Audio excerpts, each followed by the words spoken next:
Hi hello friends, welcome back to our channel. ഇന്നത്തെ റീഡിങ്ങിൽ നമ്മൾ നോക്കാനായിട്ട് പോകുന്നത്, നിങ്ങളെ സ്നേഹിച്ചിരുന്ന ഒരു വ്യക്തി നിങ്ങളിൽ നിന്ന് അകന്നു പോയതിനു ശേഷം ഇപ്പോൾ ഈ ഒരു സമയത്ത് നിങ്ങളെക്കുറിച്ച് ഓർത്ത് അവർ വിഷമിക്കുന്നുണ്ടോ, സങ്കടപ്പെടുന്നുണ്ടോ എന്നൊക്കെയുള്ളൊരു കാര്യമാണ്. അപ്പോൾ വീഡിയോയിലേക്ക് പോകുന്നതിന് മുമ്പായിട്ട് ആദ്യമായിട്ടാണ് ഈ ഒരു ചാനൽ കാണുന്നതെങ്കിൽ ദയവായി സബ്സ്ക്രൈബ് ചെയ്തതിന് ശേഷം ഇതൊന്ന് വീഡിയോ കാണാനായിട്ട് ശ്രമിക്കുക. ഇതൊരു ജനറൽ റീഡിംഗ് ആണ്, ടൈംലെസ് ആണ്, ജനറൽലെസ് ആണ്. എപ്പോഴാണോ നിങ്ങൾ ഈ ഒരു വീഡിയോ കാണുന്നത് ആ ഒരു സമയം മുതൽ നിങ്ങൾക്ക് ഇത് റെസനേറ്റ് ആയി തുടങ്ങുന്നതായിരിക്കും. ഇതിൽ വരുന്ന ക്ലൂസ്, സിറ്റുവേഷൻസ്, എനർജീസ് ഇതെല്ലാം നിങ്ങളുമായിട്ട് റെസനേറ്റ് ചെയ്യുന്നുണ്ട് എങ്കിൽ ഇതൊരു ഗൈഡൻസ് മെസ്സേജ് മാത്രമായിട്ട് എടുക്കാം. ഇനി റെസനേറ്റ് ചെയ്യുന്നില്ല എന്ന് നിങ്ങൾക്ക് തോന്നുവാണെങ്കിൽ ആ ഒരു ടൈമിൽ തന്നെ സ്കിപ്പ് ചെയ്ത് പോകാനായിട്ട് ശ്രമിക്കാം. ആരും ഫോഴ്സ്ഫുള്ളി റെസനേറ്റ് ചെയ്യാനായിട്ട് നിൽക്കരുത്.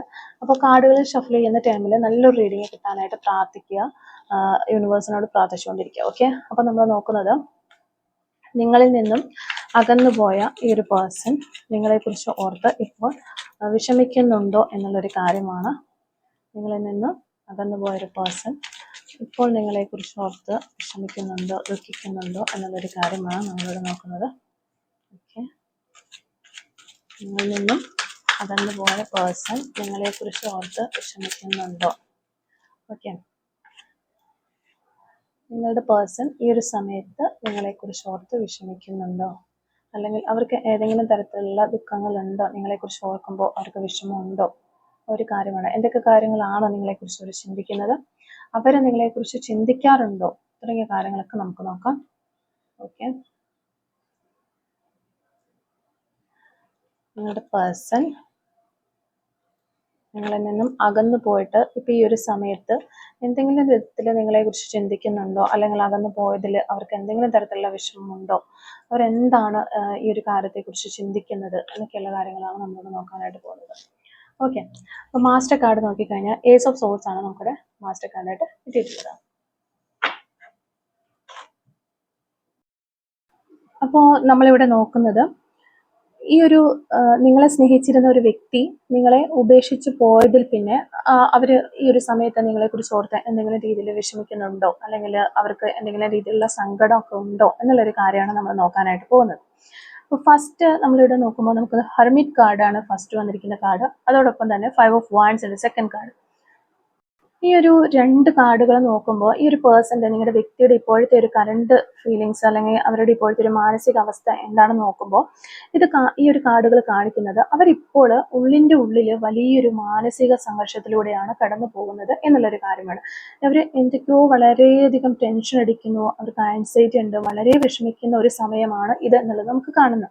പക്ഷെ പുറമേ ശാന്തമായിട്ട് ഒരു ശാന്തയാണ് എന്ന രീതിയിൽ തോന്നിക്കുന്ന ഒരു രീതിയിലാണ് അവർ പുറമേ കാണിക്കുന്നത്. പക്ഷെ ഉള്ളിൻ്റെ ഉള്ളിൽ വളരെയധികം കുറ്റബോധം തോന്നുന്ന ഒരു സമയമാണ് അവർക്കത്. അതുപോലെ തന്നെ ഒരു ആശയക്കുഴപ്പം, ഒരു കൺഫ്യൂഷൻ ഉണ്ട് അവർക്ക് മനസ്സിൻ്റെ ഉള്ളിനുള്ളിൽ. നിങ്ങളെ വിട്ടുപോയ ആ ഒരു തീരുമാനത്തെക്കുറിച്ച് അവർ ഈ ഒരു സമയത്ത് വീണ്ടും വീണ്ടും ചിന്തിക്കുന്നതായിട്ട് നമുക്ക് കാണാനായിട്ട് സാധിക്കുന്നുണ്ട്.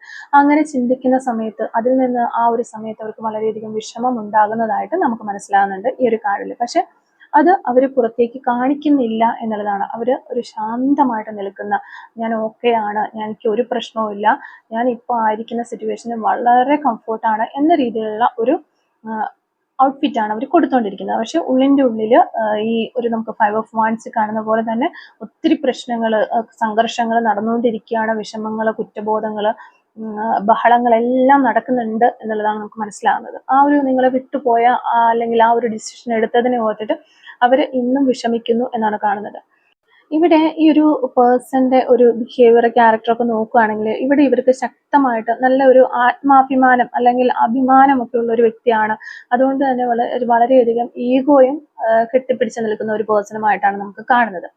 അതോടൊപ്പം അവർ വളരെ പ്രാക്ടിക്കലായിട്ട് ചിന്തിക്കുന്ന ഒരു പേഴ്സണാണ് എന്നുള്ളതാണ്. ഇമോഷണൽ കാര്യങ്ങൾ അവരുടെ മനസ്സിനുള്ളിലുണ്ട് എങ്കിൽ പോലും പ്രാക്ടിക്കലായിട്ടുള്ള കാര്യങ്ങൾക്കാണ് അവർ കൂടുതൽ ഇമ്പോർട്ടൻസ് കൊടുക്കുന്നത്. അപ്പം ഒരു തീരുമാനം എടുത്തു കഴിഞ്ഞാൽ അതിൽ നിന്ന് മുന്നോട്ട് പോകാനായിട്ട് വളരെയധികം ബുദ്ധിമുട്ട് അനുഭവിക്കുന്ന വ്യക്തികളാണ്. പക്ഷെ അവർ ഒരു തീരുമാനം എടുക്കുന്നത് പലപ്പോഴും ഒത്തിരി ഡിലേ ആയതിനു ശേഷം മാത്രമേ അവരൊരു തീരുമാനം എടുക്കുകയുള്ളൂ. പെട്ടെന്ന് എടുത്തു പിടിച്ച് ചാടി ഒരു തീരുമാനം എടുക്കുന്ന ഒരു പേഴ്സൺ അല്ല. നല്ല സമയം എടുത്തതിന് ശേഷം ഒരു തീരുമാനം എടുക്കുകയുള്ളൂ. അങ്ങനെ ഒരു തീരുമാനം എടുത്തു കഴിഞ്ഞു കഴിഞ്ഞാൽ വീണ്ടും പിന്നീട് അവർ ബാക്കിലേക്ക് അത് വിട്ടിട്ട് പോകുന്ന ഒരു പേഴ്സൺ അല്ല എന്നാണ് മനസ്സിലാകുന്നത്. അപ്പോൾ അവരിപ്പോഴും നിങ്ങളെ ഹൃദയത്തിനുള്ളിനുള്ളിൽ ഇങ്ങനെ പിടിച്ചു വെച്ചിട്ടുണ്ട് എന്നാണ് കാണുന്നത്. ഒരു നിങ്ങളെ വിട്ട് കളഞ്ഞതായിട്ട് തോന്നിപ്പിച്ചാലും അവർ മുഴുവനായിട്ടും നിങ്ങളെ അവരുടെ മനസ്സിൽ നിന്ന് ഇറക്കി വിട്ടിട്ടില്ല എന്നുള്ളതാണ് നമുക്ക് ഇവിടെ മനസ്സിലാക്കാനായിട്ട് സാധിക്കുന്നത്. ഓക്കെ. അപ്പം അവർക്ക് ഏതെങ്കിലും വിധത്തിലുള്ള ഒരു പശ്ചാത്താപമുണ്ടോ എന്നൊക്കെ നോക്കുമ്പോൾ നമുക്ക് ഇവിടെ ഹാങ്ഡ് മാനും അതുപോലെ 7 ഓഫ് പെന്റിക്കിൾസിന്റെ കാർഡൊക്കെ അത് കാണിച്ചു തരുന്നുണ്ട്. അവർക്ക് വളരെയധികം ശക്തമായിട്ടുള്ള ഒരു റിഗ്രറ്റ് എനർജി കാണുന്നുണ്ട്. ഞാനിപ്പോൾ എടുത്തത് ശരിയായ ഒരു തീരുമാനമാണോ, ഞാൻ അവരെ ഉപേക്ഷിച്ച് കളഞ്ഞു അല്ലെങ്കിൽ ഒഴിവാക്കി പോന്നു, അതൊരു തീരുമാനം ശരിയായിരുന്നോ എന്നൊരു ചിന്ത അവരുടെ മനസ്സിൽ ഇപ്പോഴും ഉണ്ട് എന്ന് നമുക്ക് കാണാനായിട്ട് പറ്റുന്നുണ്ട്. അവർ ഈ ഒരു ബന്ധത്തിൽ ചെയ്ത ഒരു ഇൻവെസ്റ്റ്മെന്റിനെ കുറിച്ച് വീണ്ടും വിലയിരുത്തുകയാണ്. ഞാൻ ഈ ഒരു ബന്ധത്തിനകത്ത് ഞാൻ എന്തെങ്കിലും ഇൻവെസ്റ്റ് ചെയ്തിരുന്നോ, ഞാനാണോ കൂടുതൽ എഫേർട്ട് എടുത്തിരുന്നത്, അല്ലോ എൻ്റെ ഒരു പേഴ്സൺ, ഞാൻ വിട്ടുകളഞ്ഞ ഈ ഒരു പേഴ്സൺ ആണോ കൂടുതൽ എഫേർട്ട് എടുത്തിരുന്നത്, എനിക്ക് ഈ ഒരു റിലേഷൻഷിപ്പിൽ ഇനിയും എന്തെങ്കിലുമൊക്കെ ചെയ്യേണ്ടിയിരുന്നിട്ടുണ്ടായിരുന്നോ, അല്ലെങ്കിൽ അവർ എനിക്ക് വേണ്ടിയിട്ട് വളരെ ഒരു സാക്രിഫൈസ് ചെയ്തൊക്കെ നിന്നൊരു പേഴ്സൺ ആണ്, എന്നിട്ടും ഞാനൊരു ചെറിയൊരു പ്രശ്നം വന്നപ്പോൾ ഞാനിത് ഇട്ടിട്ട് പോന്നല്ലോ എന്നൊക്കെ അവരിങ്ങനെ ചിന്തിക്കുന്ന എനർജീസ് നമുക്ക് കാണാനായിട്ട് പറ്റുന്നുണ്ട്. ഓക്കെ. അവർക്ക് ഒരു തരം ഒരു എന്താ കൺഫ്യൂസ്ഡ് ആയിട്ടുള്ള ഫീലിങ്സുകളാണ്. ഒരു വശത്ത് അവരിങ്ങനെയൊക്കെ ചിന്തിക്കുന്നു, മറുവശത്ത് അവർ ചിന്തിക്കുന്നത് ഓക്കെ, ഞാൻ വളരെ കോൺഫിഡൻസ് ആണ്, അതുകൊണ്ട് ഞാൻ ഓക്കെയാണ്, ഞാൻ എടുക്കുന്ന തീരുമാനങ്ങളൊക്കെ ഞാൻ ഒത്തിരി ചിന്തിച്ചതിന് ശേഷം എടുക്കുന്ന തീരുമാനങ്ങളാണ്, ഞാൻ പ്രാക്ടിക്കലാണ്, ഞാൻ വളരെ സെൽഫ് ഫോക്കസ്ഡ് ആണ്, നല്ല തീരുമാനങ്ങൾ മാത്രമേ ഞാൻ എടുത്തിട്ടുള്ളൂ, ഇതെനിക്കും അവർക്കും നല്ലതിനു വേണ്ടി തന്നെയാണ് ഞാൻ ഇതൊക്കെ ചെയ്തിട്ടുള്ളത് എന്നൊക്കെ ഒരു വശത്ത് അവർ ചിന്തിക്കുമ്പോഴും അവർ പലപ്പോഴും അവർ ആ സത്യം മറച്ചു വെക്കുന്നു. അവരുടെ മനസ്സിനുള്ളിൽ തന്നെ ആ ഒരു സത്യം അവർ മൂടി വെക്കുകയാണ്.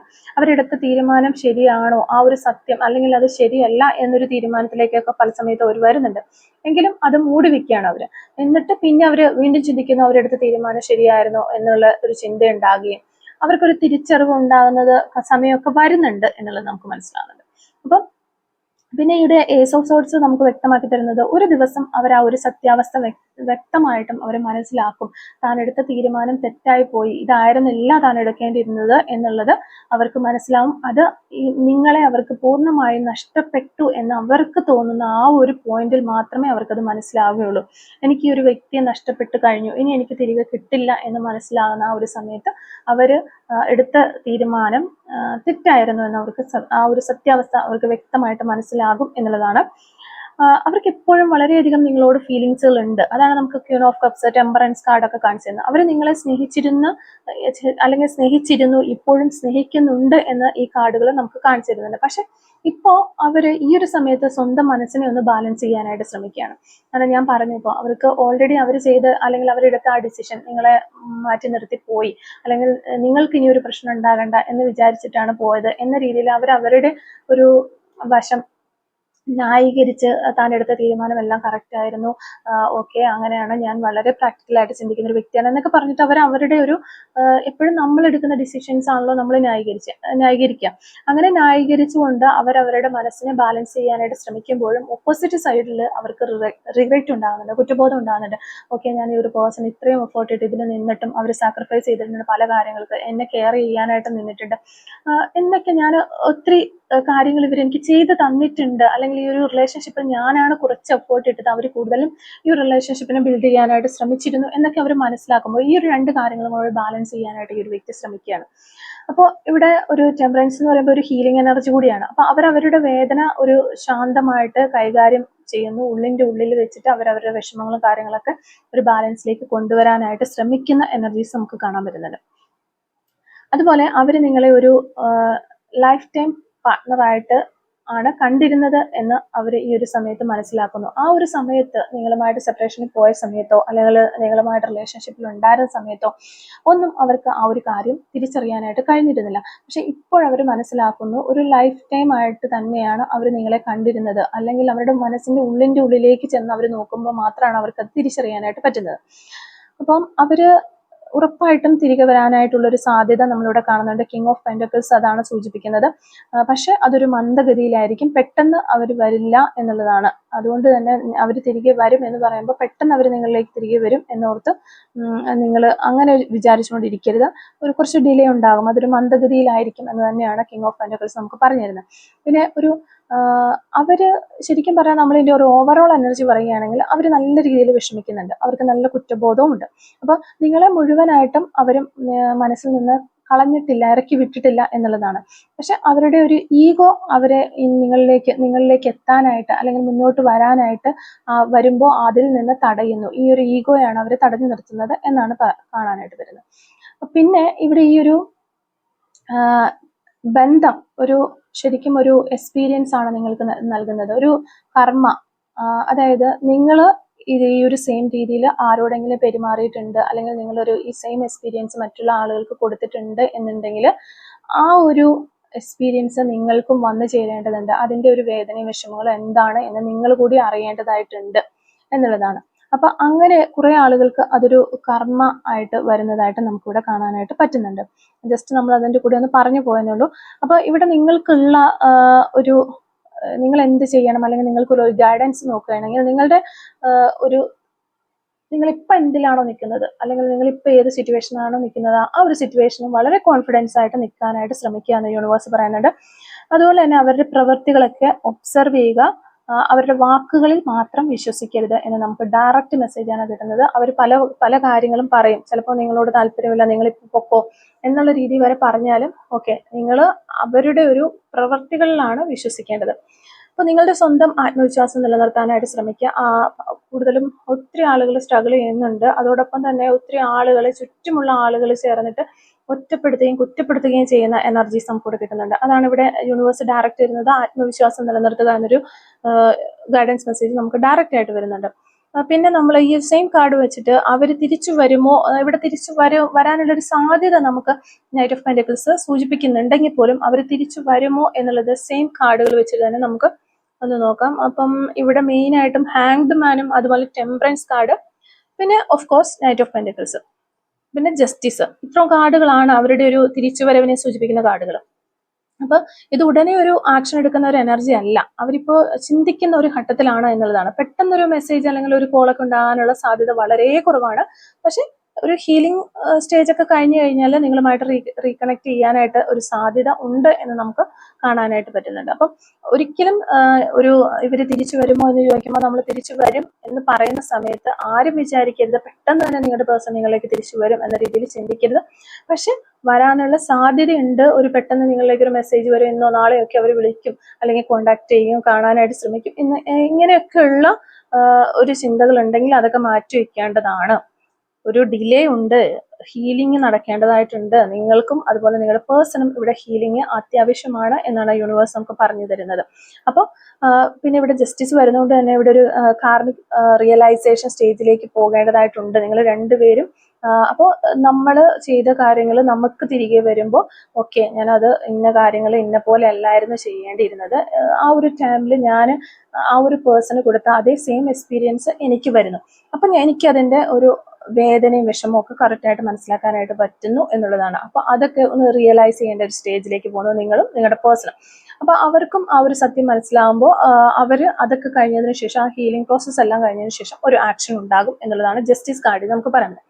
അപ്പോൾ നൈറ്റ് ഓഫ് പെന്റക്കിൾസ് ഓൾറെഡി നമ്മൾ പറഞ്ഞു കഴിഞ്ഞാൽ ഒരു സ്ലോ ആയിട്ടുള്ള ഒരു ആക്ഷൻ ആയിരിക്കും. പക്ഷെ അവർ ആക്ഷനിൽ വരുമ്പോൾ അത് സ്റ്റഡി ആയിട്ടുള്ളതായിരിക്കും. ഒരു സ്റ്റഡി ആയിട്ടുള്ള റിട്ടേൺ കാർഡാണ് ഇത് സൂചിപ്പിക്കുന്നത്. അവര് തിരിച്ചു വരാനുള്ള സാധ്യതയുണ്ട്, പക്ഷെ അത് വളരെ ഒരു മന്ദഗതിയിലായിരിക്കും എന്നുള്ളതാണ് നൈറ്റ് ഓഫ് പെന്റക്കിൾസ്. ജസ്റ്റിസ് വരുന്നതോടുകൂടി അവിടെ ഒരു ആക്ഷൻ നമുക്ക് പറയാനായിട്ട് സാധിക്കും. ഉറപ്പായിട്ടും ഒരു ആക്ഷൻ ഉണ്ടാകും എന്ന് നമുക്ക് പറയാനായിട്ട് സാധിക്കും എന്നുള്ളതാണ്. പിന്നെ ഇനിയിപ്പോൾ എപ്പോൾ അവർ വരും, ഈ ഒരു എക്സാക്ട് ഡേറ്റ് പറയാനായിട്ട് ഭയങ്കര ബുദ്ധിമുട്ടാണ്. പക്ഷെ ഒരു എനർജി പ്രകാരം നമ്മൾ പറയുകയാണെങ്കിൽ ഒരു 7 വീക്സ് മുതൽ ഒരു 7 മന്ത്സ് വരെ നമുക്ക് ഒരു റിഫ്ലക്ഷൻ പീരീഡ് ആയിട്ട് കാണാനായിട്ട് പറ്റും. അതിനുള്ളിൽ ഇത് നടക്കാനായിട്ട് ചാൻസ് ഉണ്ട്. ഒരു സ്ലോ മൂവ്മെന്റ്സ്, അതായത് ചെറിയ രീതിയിലെങ്കിലും നിങ്ങളിലേക്ക് വരാനായിട്ട് ശ്രമിക്കുന്ന ഒരു 2 to 4 മന്ത്സിനുള്ളിൽ ആ ഒരു ഫ്രെയിം ഒന്ന് സ്ട്രോങ് ആയിട്ട് വരാനുള്ള ചാൻസ് ഉണ്ട്. കാര്യങ്ങൾ, സിറ്റുവേഷൻസ് ഒക്കെ ഒന്ന് മാറി മറിഞ്ഞ് വന്ന് എല്ലാം ഒന്ന് ഓക്കെ ആകാനുള്ളൊരു ചാൻസ് ഉണ്ട് എന്ന് പറയാം. അപ്പം ഒരു പെന്റക്കിൾസിന്റെ കാർഡ് വരുന്നതുകൊണ്ട് തന്നെ നമുക്കിവിടെ ഒരു പ്രാക്ടിക്കൽ ടൈമിങ് ആവശ്യമാണ് എന്ന് പറയാനായിട്ട് പറ്റും. അതായത് ഇമോഷണലി ചിന്തിക്കുമ്പോൾ ഈ ഒരു പേഴ്സൺ ചിലപ്പോൾ ഈ ഒരു സമയത്ത് കൂടി നിങ്ങളിലേക്ക് ഓടി വരാനായിട്ട് ആഗ്രഹിക്കുന്നുണ്ടാവാം, അല്ലെങ്കിൽ നിങ്ങളെ കാണണമെന്ന് ആഗ്രഹിക്കുന്നു, നിങ്ങളോട് ഒത്തിരി റൊമാൻറ്റിക് ഫീലിങ്സ് ഉണ്ട്. പക്ഷെ ഇതൊക്കെ ഒന്ന് പ്രാക്ടിക്കലായിട്ട് കൊണ്ടുവരണമെങ്കിൽ കുറച്ച് സമയമെടുക്കും. അപ്പോൾ ആ ഒരു പ്രാക്ടിക്കലായിട്ട് ഇതൊന്ന് എല്ലാം സെറ്റ് ചെയ്ത് ഒന്ന് വരാനായിട്ട് നമ്മൾ ഈ പറഞ്ഞ പോലെ 7 വീക്സ് മുതൽ 7 മന്ത്സ് വരെ വരാനുള്ള ഒരു ചാൻസ് ഉണ്ട്. ആ ഒരു ഇതിനുള്ളിൽ ഇത് നടക്കുമായിരിക്കും. ഒരു ആക്ഷൻ എടുക്കാനുള്ള ഒരു ചാൻസ് ആണ് നമുക്ക് പറയാനായിട്ട് സാധിക്കുക. ഒരു ശക്തമായിട്ടുള്ള ചാൻസ് എന്ന് പറഞ്ഞാൽ 2 മുതൽ 4 മാസം വരെ ഉള്ളതിനിടയിലാണ് ഇത് ഒരു കോണ്ടാക്ട് നിങ്ങളിലേക്ക് വരാനുള്ള ചാൻസ് ഉള്ളത്. അതിനു മുന്നും ഒരു സൈലന്റ് ആയിട്ടുള്ള ഒരു ഒബ്സർവേഷൻ ഫേസ് ഉണ്ടാകും. അതിലൂടെ ആയിരിക്കാം ചിലപ്പോൾ ഇപ്പോൾ കൂടുതൽ ആളുകളും കടന്നു പോയിക്കൊണ്ടിരിക്കുന്നത് എന്നാണ് നമുക്ക് മനസ്സിലാകുന്നത്. അപ്പോൾ നമുക്ക് ഫൈനലായിട്ട് പറയുകയാണെങ്കിൽ അവർ തിരിച്ചു വരുമോ എന്നുള്ളൊരു ക്വസ്റ്റ്യൻ ചോദിക്കുമ്പോൾ ഇവിടെ ഫൈനലായിട്ട് പറയുകയാണെങ്കിൽ അവർ തിരിച്ചു വരാനുള്ള സാധ്യതയുണ്ട്. പക്ഷെ സമയമെടുക്കും. ഒരു 2 തൊട്ട് 4 മാസം വരെയുള്ള സമയത്ത് ഒരു സ്ട്രോങ് എനർജി തിരിച്ചു വരാനുള്ള സ്ട്രോങ് എനർജീസ് നമ്മൾ കാണുന്നുണ്ട്. അവരുടെ ഒരു റിയലൈസേഷൻ പീരീഡ് കംപ്ലീറ്റ് ആയാൽ മാത്രമേ ആ ഒരു ഒരു ആക്ഷൻ അവരിൽ നിന്ന് ഉണ്ടാകുകയുള്ളൂ എന്നുള്ളതാണ്. അപ്പൊ ആ ഒരു കാര്യത്തിന് വേണ്ടിയിട്ട് ക്ലെയിം ചെയ്യുക, പ്രാർത്ഥിക്കുക, മാനിഫെസ്റ്റേഷൻ ചെയ്യുക, ഇങ്ങനെയുള്ള കാര്യങ്ങളൊക്കെ നമുക്ക് ചെയ്യാനായിട്ടുള്ള കാര്യങ്ങളുള്ളൂ. അതൊക്കെ ഒന്ന് സ്പീഡാകാനും ഈ ഒരു പേഴ്സൺ നിങ്ങളിലേക്ക് എത്രയും പെട്ടെന്ന് എത്താനുമായിട്ട് ക്ലെയിം ചെയ്യുക. ഓക്കെ, അപ്പോൾ ഈ ഒരു പേഴ്സന്റെ ഭാഗത്തു നിന്നും തീർച്ചയായിട്ടും ഒരു ആക്ഷൻ ഉണ്ടാകും എന്നുള്ളത് നമുക്ക് മനസ്സിലായി. ഇനിയിപ്പോൾ ഇവര് ഫസ്റ്റ് ഒരു കോണ്ടാക്ട് എങ്ങനെയായിരിക്കും? ഒരു കോൾ ആയിട്ടായിരിക്കോ, അല്ലെങ്കിൽ ഒരു മെസ്സേജ് ആയിട്ടായിരിക്കോ, നിങ്ങളെ വന്ന് നേരിട്ട് കാണുമായിരിക്കോ? എങ്ങനെയായിരിക്കും ഈ ഒരു പേഴ്സന്റെ ഭാഗത്തുനിന്നുള്ള ഒരു ഫസ്റ്റ് കോണ്ടാക്ട് എന്ന് നമ്മൾ ഈ സെയിം കാർഡിൽ നോക്കുകയാണെങ്കിൽ നമുക്ക് ഒരു കോണ്ടാക്ട് രീതിയെ കുറിച്ച് പറയുമ്പോൾ നൈറ്റ് ഓഫ് പെന്റക്കിൾസിന്റെ ഒരു എനർജിയിലേക്കോ, ഇതൊരു സ്ലോ ആയിട്ടുള്ള കെയർഫുൾ ആയിട്ടുള്ള ഒരു അപ്രോച്ചാണ്. അപ്പോൾ ഒരു സഡൻ ഒരു ഡ്രാമാറ്റിക് എൻട്രി അല്ല, അതായത് നേരിട്ട് വന്ന് നിങ്ങളിലേക്ക് വന്ന് സംസാരിക്കുക അങ്ങനെയൊന്നുമല്ല. ഒരു മെസ്സേജ് ആയിരിക്കാം വരാനായിട്ട് ചാൻസ് ഉള്ളത്. ടെക്സ്റ്റ് മെസ്സേജോ അല്ലെങ്കിൽ ഒരു ഓൺലൈൻ വഴി ഏതെങ്കിലും ഓൺലൈൻ കോണ്ടാക്ട് ഒക്കെ ഫസ്റ്റ് ഒരു സ്റ്റെപ്പ് ആയിട്ട് വരും. പിന്നെ ഒരു ഹെർമിറ്റ് കാർഡ് നോക്കുമ്പോൾ അവർ ഡയറക്റ്റ് ഒരു നിങ്ങളിലേക്ക് വരാനായിട്ട് അല്ലെങ്കിൽ ഡയറക്റ്റ് മുഖാമുഖം കണ്ട് കോൺവെർസേഷൻ കമ്മ്യൂണിക്കേഷൻ അത് അവോയ്ഡ് ചെയ്യുമെന്ന് തന്നെയാണ് വീണ്ടും വരുന്ന കാർഡിൽ വരുന്നത്. ഫേസ് ടു ഫേസ് അല്ലെങ്കിൽ ഒരു സഡൻ കോളൊക്കെ വരാനുള്ള സാധ്യത വളരെ കുറവാണ്. ആദ്യം ഒരു സൈലന്റ് മെസ്സേജ് ആയിരിക്കാം, അങ്ങനെ ആയിരിക്കാം ഇതിൻ്റെ ഒരു സ്റ്റാർട്ട് എന്ന് പറയുന്നത്, റീസ്റ്റാർട്ട് വരുന്നത്. പിന്നെ 4 ഓഫ് പെന്റക്കിൾസിലേക്ക് വരുമ്പോഴത്തേക്ക് അവർ ഇമോഷണൽ ആയിട്ട് ഓപ്പൺ ആകാനായിട്ട് കുറച്ച് സമയം എടുക്കും എന്നുള്ളതാണ്. അതുകൊണ്ട് തന്നെ ഒരു ഷോർട്ടായിട്ട് സിമ്പിൾ ആയിട്ടുള്ള മെസ്സേജ് വഴിയായിരിക്കും അവർ നിങ്ങളിലേക്ക് ഒരു കമ്മ്യൂണിക്കേഷൻ കൊണ്ടുവരിക. അപ്പോൾ ഒരു കോൾ ഉണ്ടാകുമോ എന്ന് വെച്ച് കഴിഞ്ഞാൽ കോൾ പോസിബിലിറ്റി ഉണ്ടെങ്കിലും അത് സെക്കൻഡ് സ്റ്റേജിലേക്കാണ് ഉണ്ടാകത്തുള്ളൂ. അപ്പം ഞാൻ പറഞ്ഞു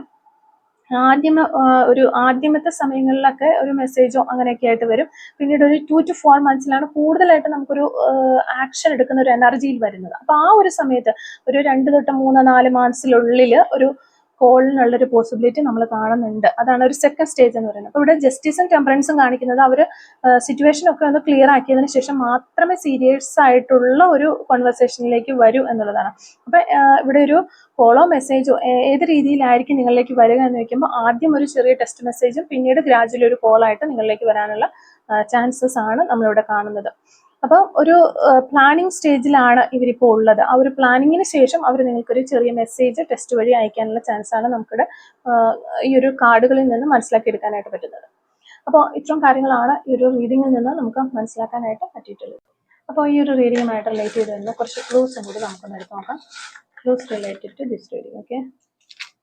ഓക്കെ, ഫസ്റ്റ് ക്ലൂ നമുക്ക് വരുന്നത് 1987 എന്ന് പറയുന്നൊരു വർഷമാണ്. അതുപോലെ ലെറ്റർ ജെ നമുക്കിവിടെ വരുന്നുണ്ട്. 7 days എന്ന് പറയുന്നൊരു പോസിബിലിറ്റി കിട്ടുന്നുണ്ട്. 2005 വർഷം കിട്ടുന്നുണ്ട്. നമ്പർ 1 നമുക്കിവിടെ കിട്ടുന്നുണ്ട്. ചാരിറ്റി ഒക്കെ ചെയ്യാനായിട്ട് താല്പര്യമുള്ള വ്യക്തികളായിരിക്കാം, അല്ലെങ്കിൽ ചാരിറ്റി ഒക്കെ ചെയ്യുന്ന ആളുകളാകാനുള്ള ചാൻസ് ഉണ്ട്. അതുപോലെ നമുക്കിവിടെ കിട്ടുന്നത് 1977 എന്ന് പറയുന്നൊരു വർഷമാണ്. ടാറ്റു ഓൺ ഹാൻഡ്, കൈകളിൽ ടാറ്റു ചെയ്തിട്ടുള്ള വ്യക്തികളാകാനുള്ള ചാൻസ് ഉണ്ട്. മെഡിക്കൽ ഫീൽഡിൽ നിന്നുള്ള ആളുകളായിരിക്കാം നിങ്ങളോ നിങ്ങളുടെ പേഴ്സണൊക്കെ. 639 എന്ന് പറയുന്ന നമ്പർ കിട്ടുന്നുണ്ട്. നമ്പർ 38, സെപ്റ്റംബർ മന്ത്, 2003 എന്ന് പറയുന്ന വർഷം കിട്ടുന്നുണ്ട്. July month, 1977, 1978, August month, chocolate lover, number 6, you can trust എന്ന് പറയുന്നൊരു ക്ലൂ നമുക്കിവിടെ കിട്ടുന്നുണ്ട്. റെഡ് കളർ ആയിരിക്കാം നിങ്ങൾക്ക് നിങ്ങളുടെ പേഴ്സണൽ ഇഷ്ടമുള്ള ഒരു കളർ. നമ്പർ 48, 2001, ഷോർട്ട് ഹെയർ ഉള്ള വ്യക്തികളാകാനുള്ള ചാൻസ് ഉണ്ട്. ജാനുവരി മന്ത്, ടെക് പരമായ കാര്യങ്ങളൊക്കെ ഇൻട്രസ്റ്റ് ഉള്ള വ്യക്തികളായിരിക്കാം. നേച്ചർ, പ്രകൃതിയെ ഒത്തിരി ഇഷ്ടപ്പെടുന്ന വ്യക്തികളാകാനുള്ള ചാൻസ് ഉണ്ട്. അക്കൗണ്ടന്റ് എന്ന് പറയുന്നൊരു ക്ലൂ നമുക്കിവിടെ കിട്ടുന്നുണ്ട്. ലോങ് നെയിൽ, ലോങ് നെയിൽ ഉള്ള വ്യക്തികളാകാം. ലാസ്റ്റ് ആൻഡ് ഫൈനൽ ക്ലൂ 1980 എന്ന് പറയുന്നൊരു വർഷമാണ്. അപ്പോൾ ഇത്രയും ക്ലൂസ് ആണ് ഈ റീഡിങ്ങുമായിട്ട് റിലേറ്റ് ചെയ്ത് നമുക്ക് കിട്ടിയിട്ടുള്ളത്.